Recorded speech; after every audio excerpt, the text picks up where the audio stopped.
Folks, last year, Louisiana State University made history by appointing Alena Allen as the first black female dean of their law school. Well, guess what? She's now gone. She said she's being forced to step down.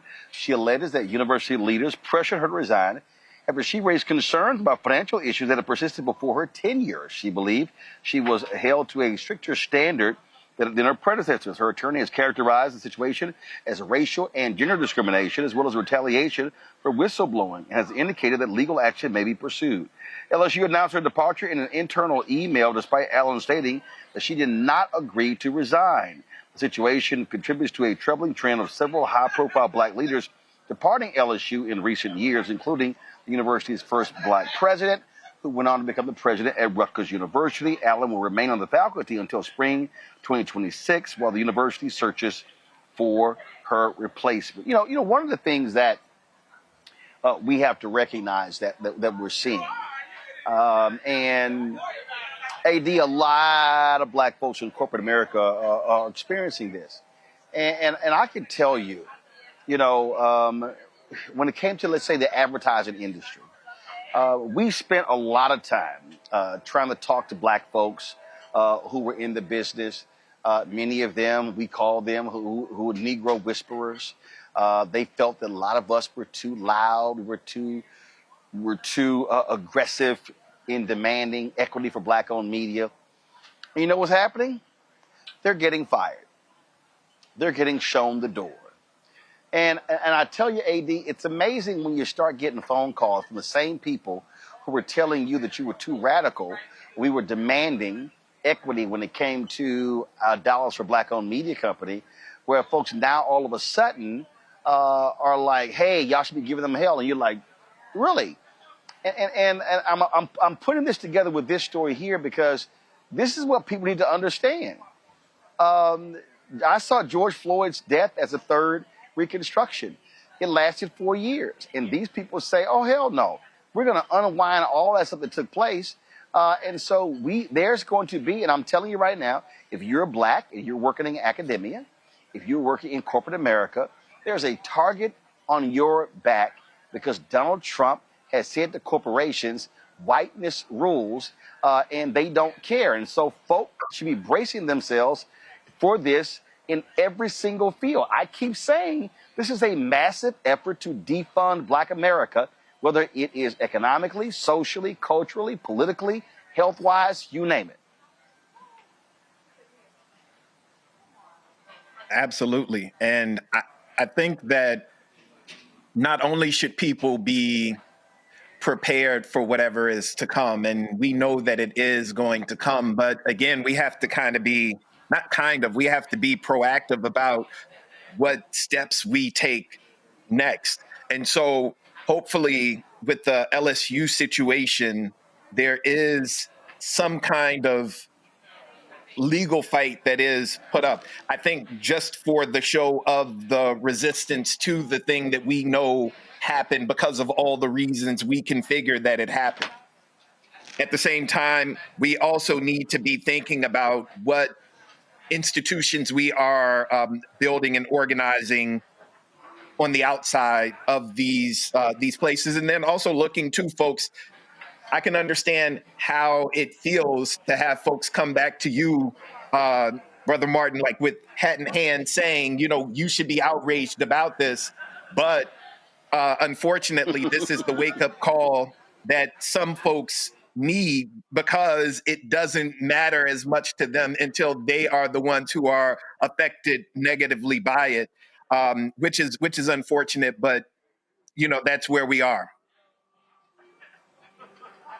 Yeah, I mean, Christopher, again, I need people to understand. We saw that story, 315,000 in black women out of jobs since January. It's going to be more of this. They are targeting everything that's black. They're targeting every area, every field. They're targeting it all. I need our people to be prepared for what's going on, and they're coming after it all of it. Brother Martin, I completely agree with you, especially your statement about George Floyd and a time of awakening of saying this could be another Reconstruction movement, and yet that only lasted for so long. So they're not just trying to take us back to pre-civil rights. They're trying to take us back to pre-Civil War. Like they're saying, they are targeting Black women of saying, we don't even know why y'all have jobs, let alone high paying, middle income type of jobs. And they're going to continuously do this. It's not just we're going to go after deans, we're going to go after engineers, doctors, professors. They're going after everyone.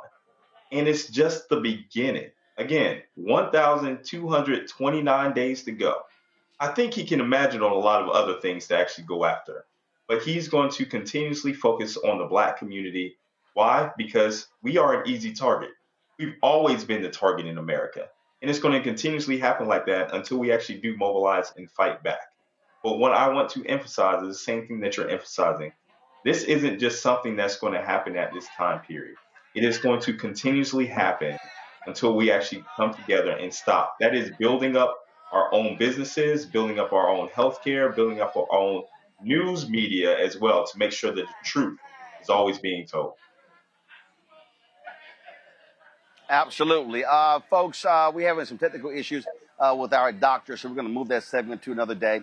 So we'll discuss that another day this week. Let me thank AD, Christopher Omekongo, being on today's show. Matter of fact, Omekongo, I'm sorry, I didn't get your take on this here.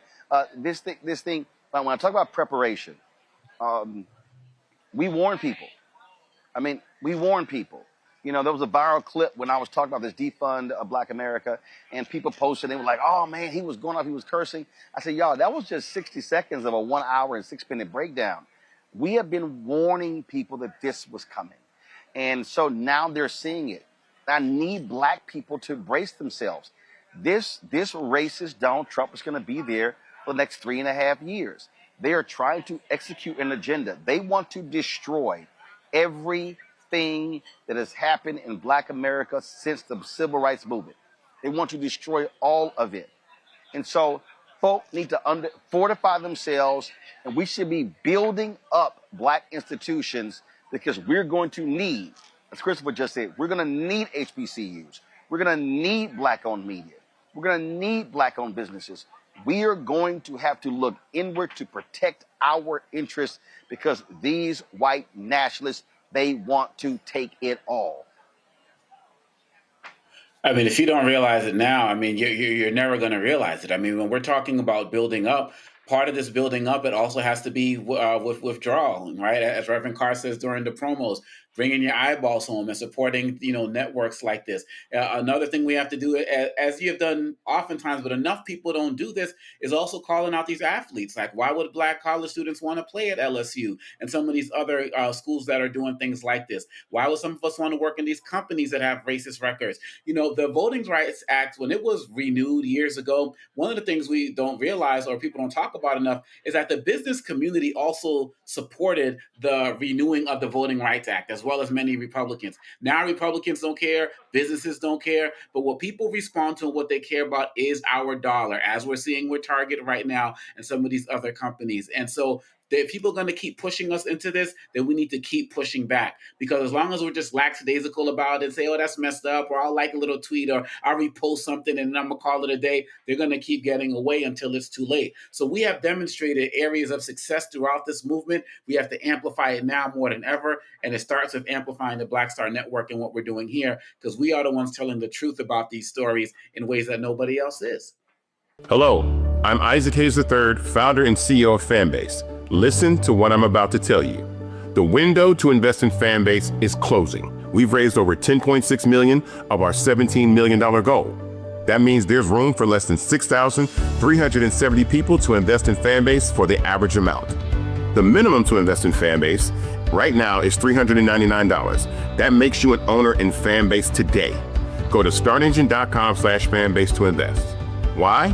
Because current social apps have taken advantage of users for far too long, with content suppression, shadow banning, harmful racist content, and no real tools for monetization and equity. Fanbase has over 1.4 million users and counting, allowing anyone to reach all their following and monetize their content from day one. Social media is the new TV, and whoever owns the apps that distribute that content have the opportunity to own potential billion-dollar companies. While big platforms with uncertain futures are failing to serve their users, Fanbase is stepping up to fill the gap. Don't wait until it's too late. Invest now, invest for yourself and your future. Go to startengine.com/fanbase and own the next generation of social media.